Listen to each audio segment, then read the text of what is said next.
Skeleton for dinner.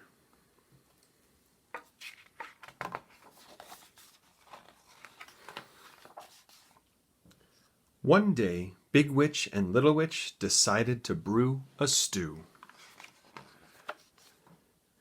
They added all their favorite ingredients: shark fins and snake skins, spider silk and centaur's milk, catfish whiskers, and banshee blisters. Big Witch took a taste. "This is so yummy," she said. "Let's invite our friends for dinner." "What fun," said Little Witch. "I'll make a list. Ghost, ghoul, and..." "Skeleton!" boomed Big Witch. "We must have Skeleton for dinner." Just then, Skeleton was clickety-clacking up the hill. As he reached the top, he saw Little Witch's list pegged to a tree. He heard what Big Witch said to Little Witch. "I think they want to have me for dinner," cried Skeleton. "I don't want to be eaten." His bones began to quake and shake.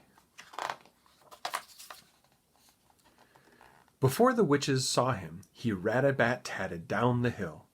He jingle-jangled as fast as he could to ghosts. "The witches want me in their stew, and they want to eat you too," he screeched.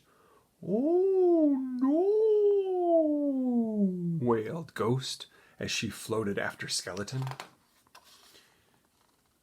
They scooted by the graveyard where Ghoul was shoveling dirt.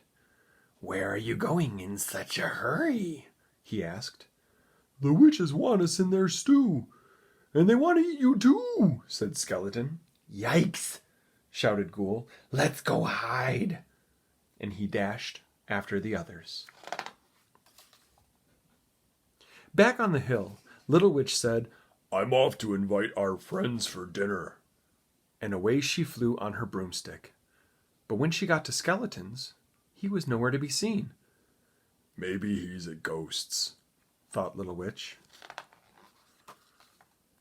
But she didn't see anyone at Ghost's house either. "I bet they're all at Ghoul's," thought Little Witch. She zoomed to the graveyard, but it was quiet as the moon. "Where is everybody?" said Little Witch. "How can I invite our friends for dinner if they've all disappeared?"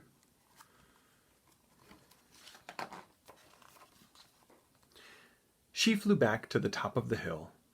"I couldn't find anybody at home," she told Big Witch.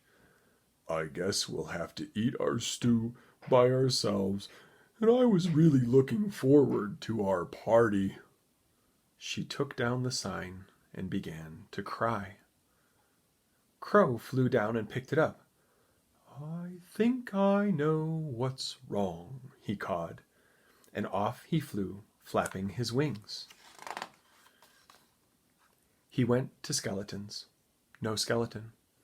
He went to Ghost's. No Ghost.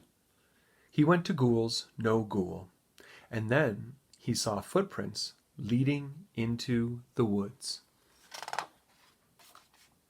He followed them to a big tree. Up, up, up he flew. "What are you doing here?" asked Skeleton. "I came to tell you that the witches want you to come for dinner." "You mean they want to eat us for dinner?" said Skeleton. "No, they want to have you for dinner," said Crow. "That means invite you for dinner." "Oh," said Skeleton. "Well, that's completely different from what I thought. I'm hungry. Let's go." So Skeleton, Ghost, and Ghoul came down from the tree. They picked some poison ivy to take to the witches for their stew. When they got to the top of the hill, the witches were so happy to see them. Their faces lit up like jack-o'-lanterns. "Come and eat," shouted the big witch. Have a seat, shouted Little Witch. And we'll give you a treat, said both witches together. It looks so yummy, said Skeleton, that I wish I had a tummy.